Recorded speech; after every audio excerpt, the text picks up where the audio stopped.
Cette vidéo va vous montrer comment trouver la limite dans la valeur interdite d'un quotient. Voyons la méthode à travers deux exemples. Dans le premier, nous cherchons la limite de la fonction f définie par f de x égale 5x moins 3 sur x moins 1 au carré. Nous cherchons la limite en 1, qui est la valeur interdite du quotient, c'est-à-dire la valeur qui annule son dénominateur. Nous allons alors chercher la limite de f en 1 à gauche de 1, puis la limite en 1 à droite de 1. Pour cela, nous commencerons toujours par déterminer la limite du numérateur. Ici, 5x moins 3 est défini en 1, sa limite est donc l'image de 1 que l'on obtient en remplaçant x par 1 dans l'expression, ce qui nous donne 5 fois 1 moins 3, soit 2 pour limite. Nous chercherons ensuite le signe du dénominateur. Ici, 5x moins 1 est au carré, or un carré est toujours positif. Ce signe va nous permettre d'en déduire la limite du dénominateur à gauche ou à droite. Cette limite est bien sûr 0 puisque nous avons affaire à la valeur qui annule le dénominateur. Mais nous allons préciser si les images se rapprochent de 0 en étant positives, dans ce cas on y dira que la limite est 0+, ou si les images se rapprochent de 0 en étant négatives, dans ce cas on dira que la limite est 0-. Ici, le dénominateur étant positif, la limite en 1 à gauche ou à droite sera alors 0+.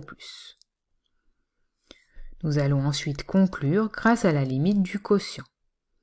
En effet, une limite L non nulle divisée par 0 donnera toujours une limite infinie. Une règle des signes va s'appliquer entre le signe de la limite du numérateur et le signe du dénominateur. Ici, 2 est positif et nous divisons par 0+. Plus par plus nous donne donc plus, la limite du quotient est donc plus l'infini. Ce qui sera le cas à gauche ou à droite puisque le signe du dénominateur est le même à gauche ou à droite. Cette limite infinie en 1 montre alors la présence d'une asymptote verticale, ce qui sera toujours le cas pour une valeur interdite. Le graphique peut nous permettre de vérifier nos résultats. En effet, quand x tend vers 1 à gauche de 1, voyons que les images se rapprochent de plus l'infini, ce qui est aussi le cas quand x se rapproche de 1 en étant à droite de 1.